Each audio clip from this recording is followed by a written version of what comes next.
Bienvenidos y bienvenidas un jueves más al podcast de Clara Blanes.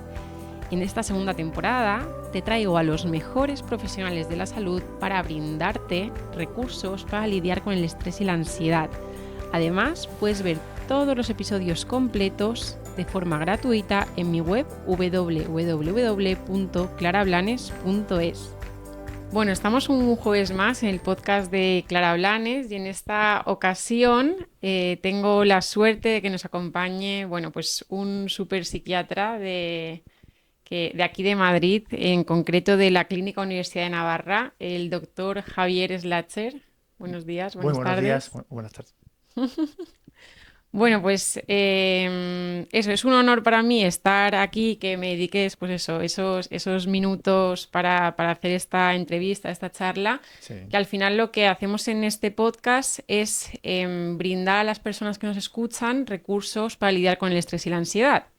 Entonces, bueno, para que te conozcan un poquito más, a nivel un poco de currículum, ¿no? Por Sí, así decirlo, sí, sí. eso, me he estado documentando y terminaste la carrera de medicina en Cádiz, ¿no? Así En es. 2002 Un poco y antes, un un poco poco antes. antes. Sí, sí, Entonces, sí, tú eres sí. de Cádiz y estás aquí en Madrid.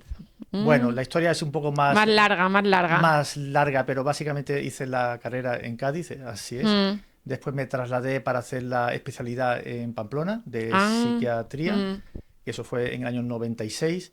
Y al terminar la especialidad, pues ya me quedé a trabajar en Pamplona y ahí mm. estuve de psiquiatra durante otros 9 años más y en el 2009 me vine a Madrid y aquí Mm. llevo 14 años, O sea que realmente llevas con la Clínica Universidad de Navarra desde que saliste de la carrera, desde el ¿no? Desde el 96. 96. Sí, Madre mía. O sea, desde el 96 ya casi 30 años, casi. eso es.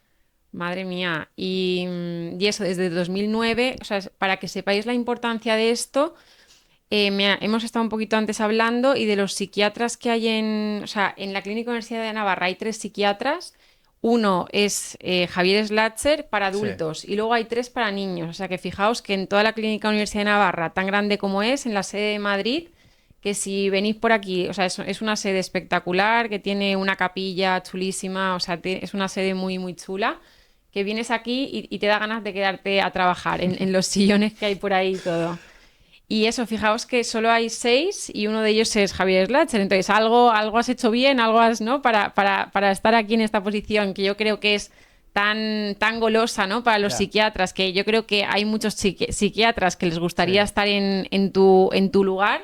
sí, Y eso quiere decir que algo bien estás haciendo o has hecho a lo largo de tu vida, ¿no? Para tener uno de esos 6 puestos sí, sí. aquí en la Universidad de Navarra, que creo que son súper golosos, ¿no? Para Ujú. cualquier psiquiatra. Y eso, o sea, porque yo sé que bueno, que aquí un recurso que yo tengo, que yo ya doy, ¿no? Para lidiar con el estrés y ansiedad y que a mí me ha servido mucho, es un poco conectar con ese humano que está detrás del personaje, ¿no? Eso es un recurso que yo pues siempre defiendo y creo que, bueno, pues es muy útil.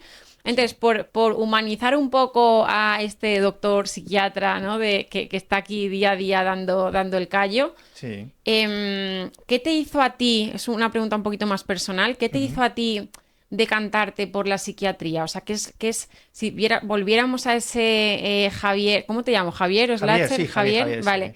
Si volviéramos a ese Javier de esos 20 años, Ujú. ¿qué es lo que le hizo dedicarse a este mundo? Es decir, ¿qué te llamaba? ¿Qué llamada había? Sí, sí, sí. No, pues es una pregunta muy buena, porque lo que me llamó la atención de la psiquiatría no fue tanto, pues, el que hubiera más o menos progresos, Mm, ni que pudiera tener una situación puntual, pues no sé, pues de especial intensidad o riesgo.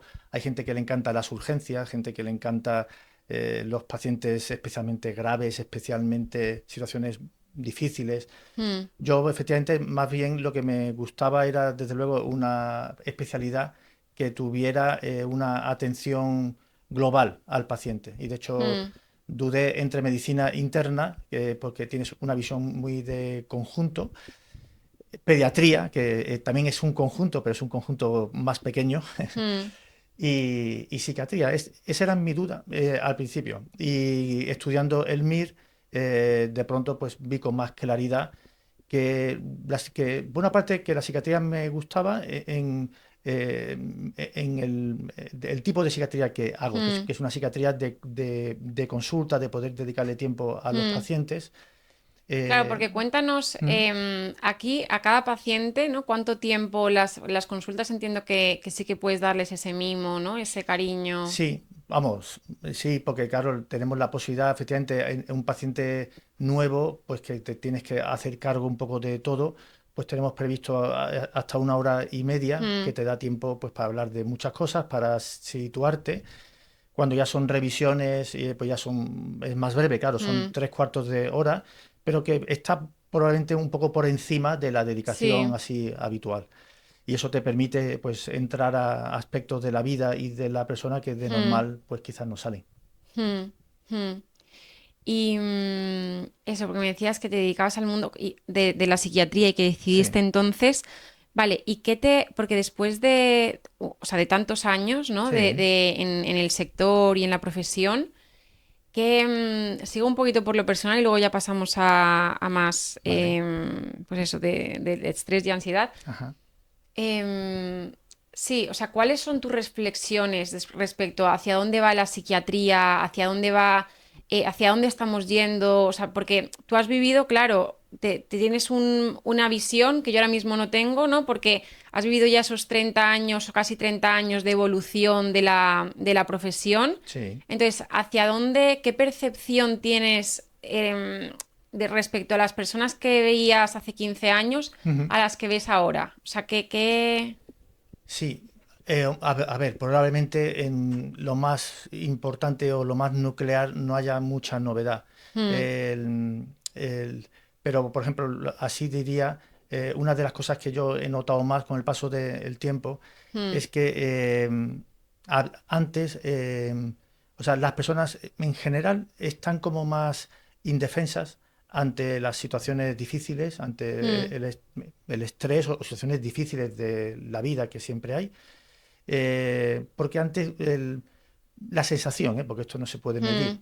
pero la sensación es que antes las personas estábamos más acompañadas. Entonces, O sea, hay más soledad, ¿quieres decir? sí, O con la sí, tecnología. una Fíjate que soledad. la tecnología, ¿no? Que nos ha traído más soledad. Sí, pero es una soledad, digamos, o sea, tú puedes estar rodeado de mucha gente, ir todos Mm, los días de fiesta y sin embargo sentirte solo. Y entonces, o puedes tener muchos amigos, pero sin embargo no tantos con los que poder compartir cosas realmente mm. importantes.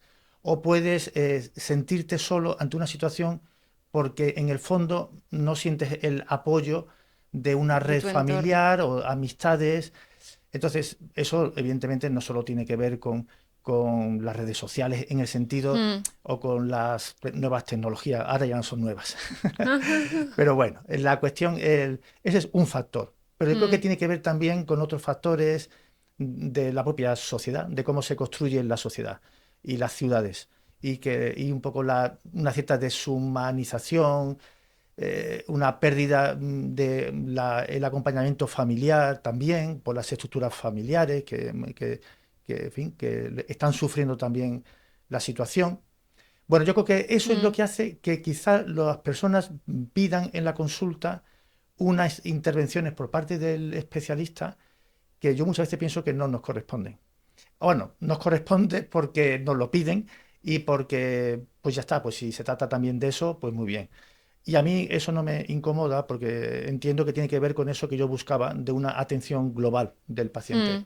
O sea, Pero se demanda un poco más el tema de psicoterapia, ¿no? Dentro de la consulta sí, o... psicoterapia y casi te diría ese término que ahora se usa también en España mucho el counseling, o sea, una serie de consejos a la hora de incluso toma de decisiones que yo no tendría por qué hacer y que procuro no hacer, de hecho, pero si puedo ayudar en lo que conozco al paciente y en lo que me está contando de Mm, lo está pasando, de decir, oye, tal como eres tú, tal como te está pasando esto, pues esto que me estás planteando, podrías hacer esto o aquello otro y que la persona decida.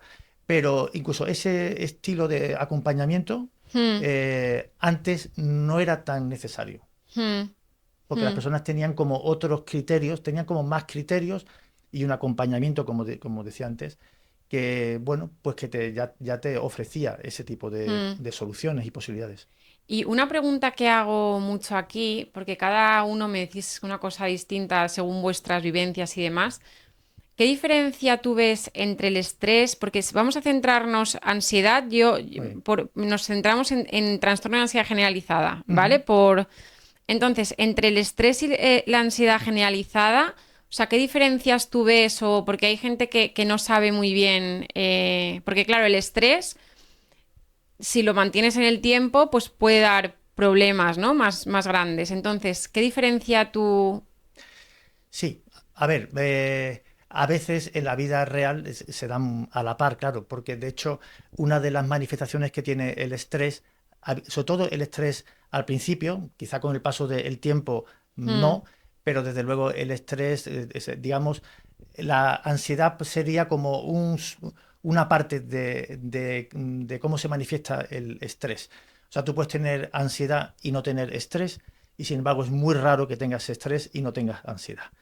Salvo que el estrés sea tan crónico que ya ha agotado toda tu posibilidad de ponerte en tensión, en alerta, y más bien ya, digamos, has decaído y ya has entregado las armas mm, y ya lo que estás es en una fase de agotamiento del estrés crónico. Pero salvo eso, cuando es un estrés más agudo, por supuesto, pero en el tiempo a corto y medio plazo puede haber, o sea, suele haber ansiedad.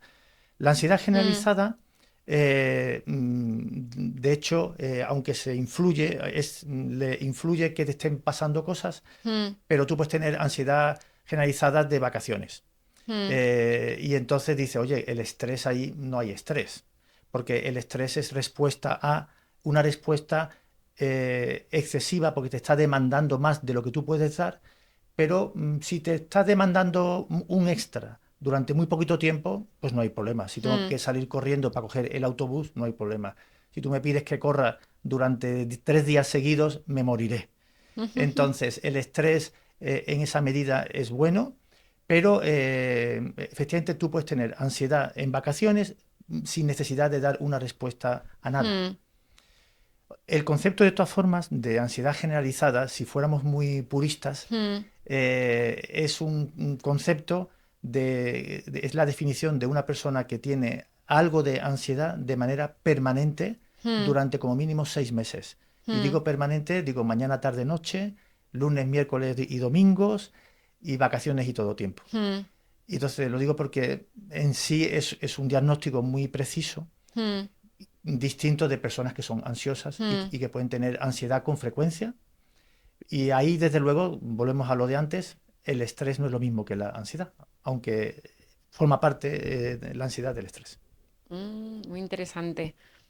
Y otra pregunta que quiero hacerte es, claro, porque hoy en día en psiquiatría, bueno, pues cuando se detecta algo, la medicación, psicofármacos, o sea, yo soy farmacéutica y están a la orden del día, ¿no? Tú vas a una Ujú. farmacia y están muy demandados, ¿no? Todo el tema de ansiolíticos, antidepresivos, inhibidores de recaptación de serotonina, adrenalina, bueno, está como muy demandado. Entonces, desde, claro, o sea, la pregunta es, ¿tú eres, o sea, partidario de medicar siempre? ¿Cómo? ¿Cuándo?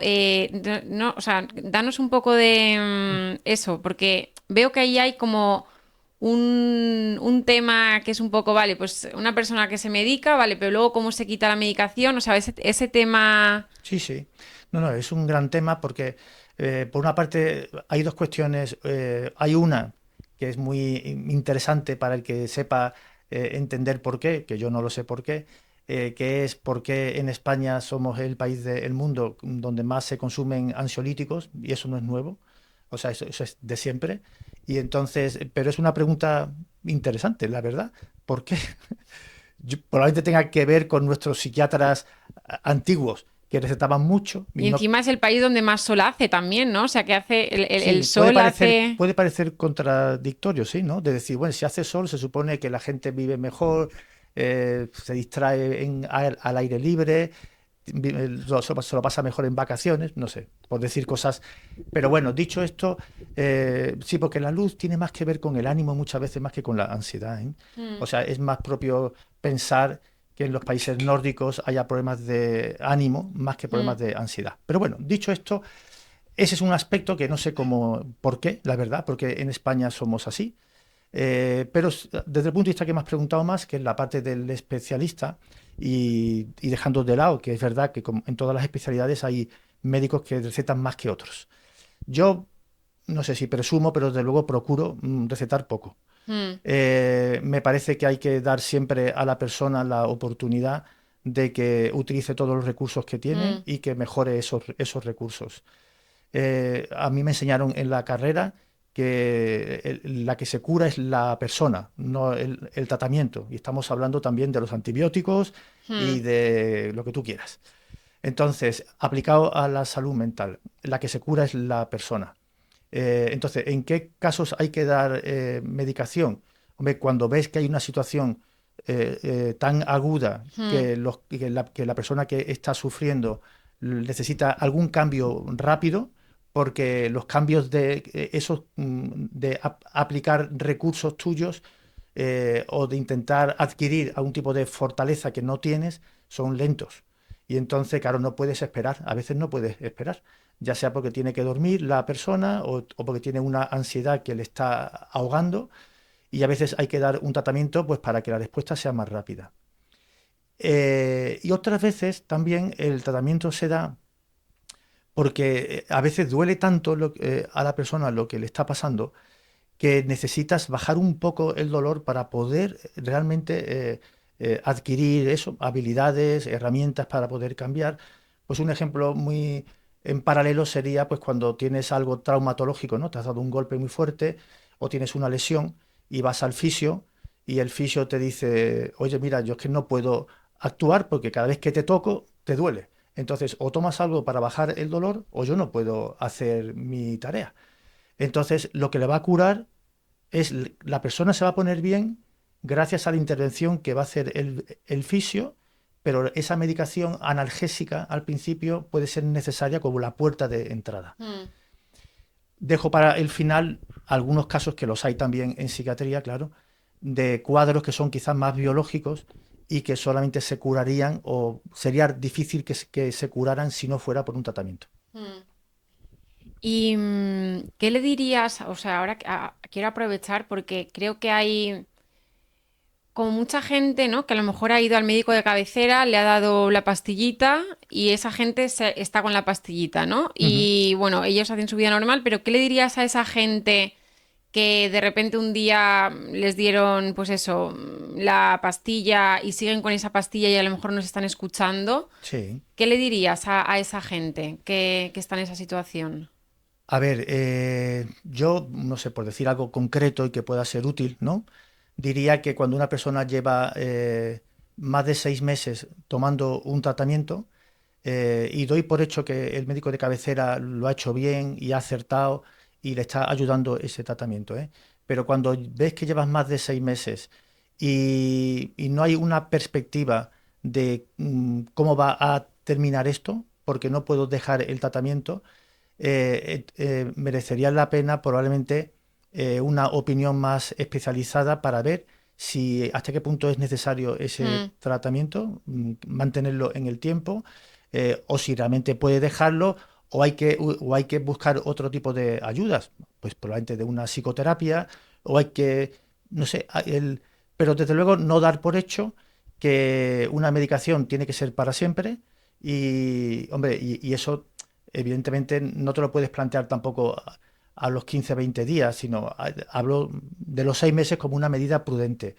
Me estoy refiriendo a tratamientos, digamos, mayores, como puede ser un antidepresivo. Si estamos hablando de un ansiolítico, lo que está indicado es que la pauta inicial no debería superar las 3, 4 semanas para no generar un hábito en mm. la persona. Pues fíjate que o sea, este mensaje que has dado lo veo súper clave porque ahora que la salud mental está como súper colapsada y estamos acostumbrados que venga el papi o que venga tal a decirnos, ¿no? Oye, ya llevas 6 meses, revísalo. Pues al final, un llamamiento a, oye, tú eres responsable, tú sabes lo que te estás tomando, a los 6 meses toma acción y ve, o sea, mira a ver qué pasa, ¿no? Hazte Ujú. responsable de la situación, porque si no es muy fácil decir, oye, es que como me medicó el médico de cabecera y no me ha dicho nada, pues yo sigo aquí, ¿no? Entonces es un llamamiento a la responsabilidad individual de que como está el Sí, sistema, que no va a estar papi o mami o el doctor encima tuya, sino que eres tú la que o el que tiene que ponerse las pilas a ver qué pasa. Entonces eso, o sea, el llamamiento a la responsabilidad individual. sí, sí. Y luego el tema que quería preguntarte es, vale, he visto, justamente, fíjate, que antes de proponerte yo la entrevista, no me había dado cuenta de estos libros, ¿no? Que tenías escritos y justamente fíjate que están, o sea, libros de La ansiedad, un enemigo sin rostro, que lo Ujú. escribiste en 2004. Sí. Supera el estrés y la ansiedad en 2005 y justamente es de lo que hemos venido a hablar aquí. Yo sé que en esos libros habrán muchísimos recursos, yo creo que los pueden comprar en Amazon, ¿no? Los he Sí, mirado. probablemente ya queden pocos ejemplares, ¿eh? Pero, Vale. pero deberían estar en Amazon Sí, y sí han lo he estado. mirado. Sí, Muy sí bien, están, sí están. muy bien. Vale, pues en esos libros seguro que hay un montón de recursos para justamente esto, que es el Sí, tema en cuestión. sí. Si nos pudieras decir 2, 3 recursos que puedan ser útiles a quien nos está escuchando a lidiar con ese estrés, con esa ansiedad. Sí. Bueno, y luego pasaremos a otro tema, que ya estoy pidiendo demasiado, pero es, claro, testados en lo que tú has visto que es efectivo, ¿sabes? Ujú. Porque una cosa es decir, vale, esto puede funcionar, pero claro, lo que tú nos estás diciendo, tú lo has podido testear en pacientes Sí, o... sí. Sí, sí, sí, no, claro que sí. No, no, y también lo he comprobado en mis propias carnes. O sea, porque la ansiedad la tenemos todos. Entonces, y tampoco podemos aspirar, nadie debería aspirar a no tener ansiedad, porque eso sería antinatural.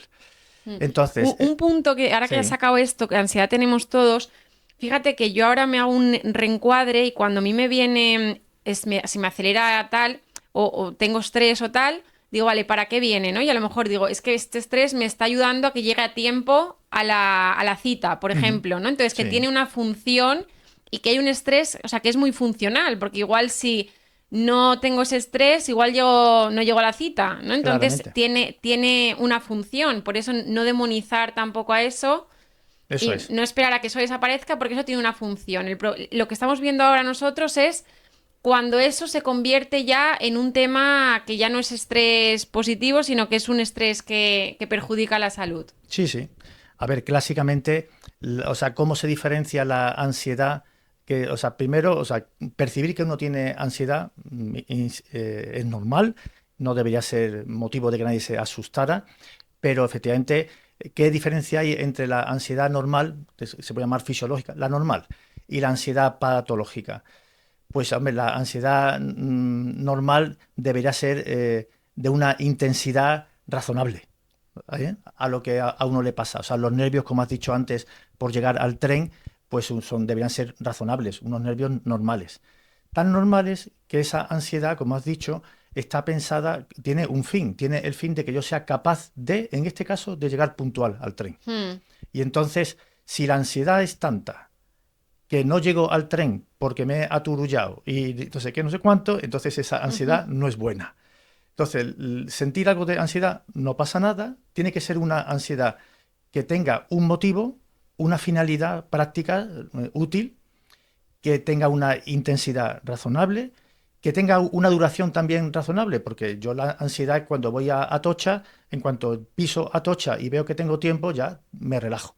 Pero si me monto en el tren y sigo con ansiedad y llego al otro lado y sigo con ansiedad, esa también es patológica. Hmm. Y lo último matiz de la ansiedad patológica es cuando no está centrada en la acción, sino que está centrada en cómo estoy.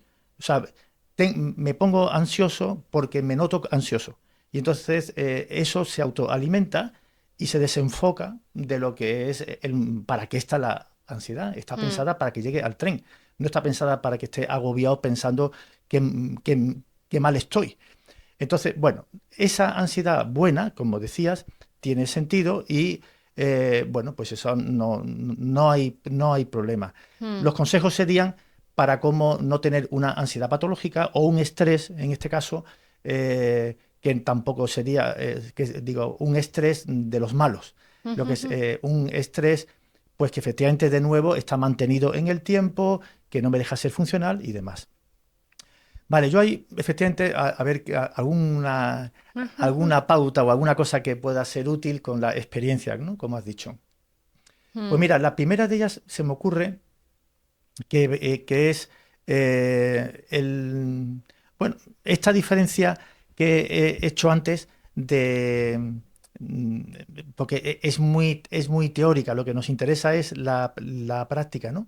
Entonces, para conseguir que el estrés no perdure en el tiempo o que la ansiedad no perdure en el tiempo, me parece, yo digo muchas veces que es muy importante que cada uno aprenda en su cuerpo cuál es la ciencia del descanso. Entonces, la ciencia del descanso tiene como tres Qué asignaturas. interesante. Sí, tiene como tres asignaturas. La primera es que tengo que conocer cómo responde mi cuerpo, el mío y mi mente también, claro, cómo respondo yo al estrés que me supera, o sea, en este caso al cansancio, es decir, cómo se queja mi cuerpo, cómo me está diciendo mi cuerpo, oye, estás cansado. Y eso cada uno tenemos que saberlo. Y porque después, cuando llega el momento de estar cansado, se nos olvida. Y por poneros un ejemplo, pues imagínate, ¿no? Pues en mi caso, pues yo cuando estoy cansado, pues lo que me pasa es que estoy más callado, estoy más irritable, aunque sea por dentro, y también de vez en cuando me duele la cabeza. Entonces, pero puede pasarte que cuando llegue un momento de esos en los cuales estás cansado y estás irritado, resulta que piensas que lo que estás es harto o hasta el moño de fulanito o fulanita o el trabajo o lo que fuere, ¿no? Y a lo mejor hay algo de verdad en eso, pero es más verdad que lo que estoy es cansado. Porque eso puede ser verdad, pero lo que me está superando en ese momento es que necesito descansar. Mm, Entonces es muy importante esa primera mm. asignatura. Vale, o sea, la primera asignatura del descanso es detectar cuándo, o sea, los síntomas, las Saber, señales que te manda tu cuerpo eso es, para decirte que estás cansado. primera. Y ya digo, aquí hay cuestiones de carácter, hay cuestiones físicas, síntomas, problemas con el sueño, etcétera. Cada uno tiene que saber eso. Primera asignatura. Segunda asignatura, ¿qué es lo que más me cansa? Entonces, hay cosas que son las que más le cansa a cada uno, las reuniones, los acelerones del trabajo, el quedarme por la noche un extra, determinadas cuestiones del trabajo o de otro estilo, o a lo mejor temas sociales, ¿no? Entonces, no debería ser complicado esto. Con el paso del tiempo uno sabe qué es lo que más le cansa. Entonces, a partir de ahí, tampoco podemos evitar lo que nos cansa, porque no se trata de no estar cansados en la vida, se trata de no agotarnos, ¿eh? Agotar la energía. Eso es. Entonces, pero puedo medir y saber que si tengo dos reuniones, las voy a separar en el tiempo. Hay quien puede pensar, mira, tengo mejor las dos reuniones rápido y así me lo quito de encima. No, porque entonces te lo quitas de encima, pero el agotamiento va a ser multiplicado. El Y precio que pagas, tu claro, cuerpo. o sea, no es la suma. O sea, si yo tengo dos reuniones que me cansan seguidas, no es una más una, dos. No. Hombre, si multiplico uno por uno me sale uno. Pero no, no es eso. Se multiplican entre sí, ¿vale? Mm, Entonces, tengo que prever y decir, voy a separar las reuniones. O si voy a hacer algo que me cansa, después tengo que prever qué voy a hacer para descansar. No voy a dar por supuesto que ya descansaré, sino que acto seguido tengo que tener algo previsto para descansar. Con lo cual, mm, segunda asignatura importante, qué son las cosas que más me cansan y intentar llegar a tiempo. mm. Y tercera asignatura, que es qué es lo que más me descansa. Aquí vienen muy bien los dominicales para saber las recetas habituales y vienen muy bien las cosas que nos dicen los demás, que a los demás les funciona, pero de nuevo tienes que ser tú mismo el que sepas, por mi experiencia, a mí qué es lo que me descansa. Claro. Y ahí hay gente para todo, ¿eh? Hay gente que le descansa cortar leña, hay gente que le descansa oír música o tocar la Mm. guitarra o darte un paseo. Me acuerdo en este punto, porque no sé, en una ocasión tuve la oportunidad de hablar con Víctor Coopers, entonces yo le decía, tal, prueba el yoga, no sé qué, y dice, me lo han recomendado 1000 veces, dice, pero es que a mí eso no me descansa, a mí lo que me descansa es hacer puzzles o irme al bosque a caminar, ¿sabes? Entonces me estoy acordando. Exactamente. Y ahí es importante, efectivamente, ser honestos con uno mismo y con las personas que en un momento dado te pueden ofrecer algún tipo de plan de descanso y dice, mira, perdona, yo prefiero descansar de otra manera. Y entonces, ahí hay que tener cuidado un poco, sobre todo las personas que son muy activas, Mm, con un tipo de descanso que en parte te cansa y en parte descansa y en parte no, ¿no? Y es el pensar salir de fiesta o algo. el desfogue.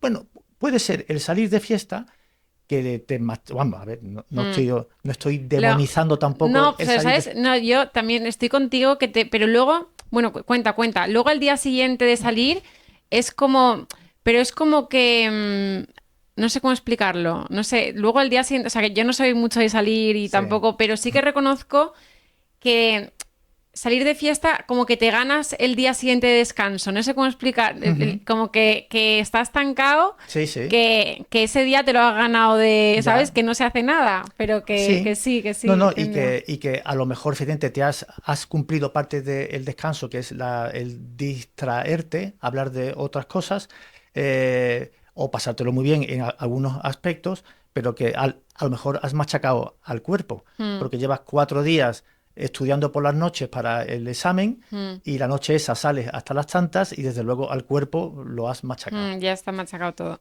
Y hay otro modo de descanso que también tiene a veces su truco, o su trampa, mejor dicho. Y es las personas que para irse, para hacer, yo es que para descansar necesito irme a no sé dónde, levantarme a las 5 de la mañana, coger un tren, después un no sé qué, y llegar no sé qué puntual, porque si llegas tarde hay mucha cola, y después llegas y resulta que estás estresado todo el fin de semana con un super macro plan y llegas el lunes muerto. Entonces dices, oye, pues a lo mejor has limpiado una habitación de tu casa, que es la zona esta de aquí, pero el resto del cerebro pues lo has machacado. Mm, Entonces, tienes bueno, razón. a ver, todas estas cosas dichas así, ya digo, No, no, no sí, son blanco-negro, pero te entiendo, te pero entiendo. cada uno tiene que ser honesto consigo mismo y decir, a mí qué es realmente, qué es lo que más me descansa. Mm, Y saber que no es lo mismo con 25 que con 45 años. mm. Y luego ya por ir terminando, me gusta preguntar eso. No sé si, porque creo que los doctores, psiquiatras, o sea, que cada uno, o sea, que tenéis ahí vuestro corazoncito, ¿no? Y que al final es la profesión, Afortunadamente. tenéis la profesión, pero eso, a lo mejor en estos 30 años, no sé si te viene a la cabeza algún caso que recuerdes con especial cariño y que la persona haya tenido una buena recuperación, ¿no? Y no sé, si te viene a la cabeza, porque o sea, me dedico a todo el tema del coaching y demás, y cuando doy Sí. sesiones, luego es como que se te queda un trocito de ellos, o al menos a mí, ¿no? Y es como que, y cuando les ves progresar en cierta área, como que, no sé, es como muy satisfactorio. Sí, O sí, sea, no, no. algún caso que me digas, oye, pues esta persona. No, a ¿Algún ver, caso que te venga a la no, cabeza? a Por ver. ejemplo, Juan G. al otro día, bueno, es un Sí, psiquiatra de Alcoy, sí, y me contaba eso, que una chica que tenía agorofobia, bueno, pues no sé, me contó como la experiencia de esta chica sí. de no poder salir de casa a decidir, pues hacer su vida normal, ¿sabes? Sí, Y sí. entonces, no sé, algún caso que digas que te viene. No, no sé, yo es que más que casos concretos que sí, también por no Hmm, personalizar en nadie ni nada, pero la realidad es que, o sea, las cosas más satisfactorias que hay es cuando te encuentras con alguien que ha sido paciente años atrás y no solamente, porque, o sea, ver que alguien se pone bien, pues es muy satisfactorio, hmm, ver que alguien realmente se le ha quitado ese sufrimiento y tal. Es especialmente satisfactorio cuando ves que la persona, además, hay algunas personas, o sea, que efectivamente desde el principio te dicen, yo no quiero tomar medicinas. Entonces te lo ponen más difícil, es un reto mayor porque yo al menos personalmente no puedo dedicarle casi nada de tiempo a terapia como tal. Y entonces, bueno, hmm, ver a esas personas que mejoran y verlas además años después, que ha sido una mejoría que realmente ha sido resolutiva y que pues eso da muchísima satisfacción porque sí, pues porque, a ver, otras cosas también, todo lo que es ayudar, a mí por lo menos siempre, y creo que a todas las personas, te da mucha satisfacción darte cuenta que puedes ayudar, ¿no? De alguna manera. Pero cuando ves que esa ayuda ha sido estable, como se dice ahora, ha sido para quedarse, pues es especialmente satisfactorio, sí, sí. Bueno, pues ya última parte, decirte que por estar, yo soy muy atrevida porque no sé, yo estoy hablando aquí con un psiquiatra y le voy a contar una cosa, pero bueno, que no pasa nada. No. Que en tema del, o sea, por haber venido como invitado, ¿vale? Yo ofrezco, porque no sé si conoces el tema del coaching y tal, o te suena chino, ¿tú conoces el tema del coaching hace como 10? Conozco algo y, por ejemplo, Es muy atrevido por mi parte, ¿eh? Pero conoce. Iba a decir que recomiendo, sobre todo en la parte que me corresponde más de consulta, en el TDAH, lo recomiendo con relativa frecuencia, ¿eh? Pues justamente por haberme cedido este espacio y demás, yo como agradecimiento tienes una sesión, ¿vale? Una sesión de coaching y puedes hacer 4 cosas con esa sesión, ¿vale? Entonces, en esa sesión, o bien dices, oye, que me la quedo para mí, que voy a experimentar esto en mis carnes, ¿no? Y a ver Vale. de qué se trata esto. La segunda es decirle, oye, pues algún paciente familiar que creo que le pueda ir bien, se la doy a esa Como persona. lo aplico a esa persona, ¿vale? Sí, la tercera es, que esta creo que no tal, porque es en temas redes sociales, si quieres decir, oye, pues tengo una sesión, o sea, sería un sorteo, ¿vale? En redes sociales. Y la cuarta, por no ponerte ahí un compromiso, decirme, oye, que yo prefiero que cuando venga el siguiente, porque esto vamos teniendo invitados y tal, dice, pues no, la mía se la cedo al siguiente invitado y que el siguiente invitado decida. Vale. Entonces son 4. Muy No hace bien. falta que decidas ahora, me lo puedes decir En otro momento. en otro momento. Estupendo. ¿Vale? Sí, sí. Y ya está, que un placer. Igualmente. Y que Encantado. todo, o sea, que todo un descubrimiento. Y al final que la sorpresa mía es que justamente has escrito libros relacionados con el estrés y la ansiedad. Sí. No hemos contado eso, pues que también estás en investigaciones, también eres profesor ¿en dónde? En la Facultad de Medicina de la Universidad de ¿Y de qué Navarra. asignatura? Pues una asignatura que se llama Psicología Médica, Ah. es la psicología que se da a los estudiantes de medicina. Ya. Muy bien, muy bien. Bueno, pues encantada y un placer. Igualmente. Y hasta aquí el episodio de hoy. Y no me puedo ir sin preguntarte, ¿cómo vas a aplicar lo aprendido? ¿Cuál puede ser el primer paso? En mi web tienes recursos gratuitos que te ayudarán a dar ese primer paso. Regístrate gratis en www.clarablanes.es. Nos vemos en el próximo capítulo. Un abrazo súper fuerte.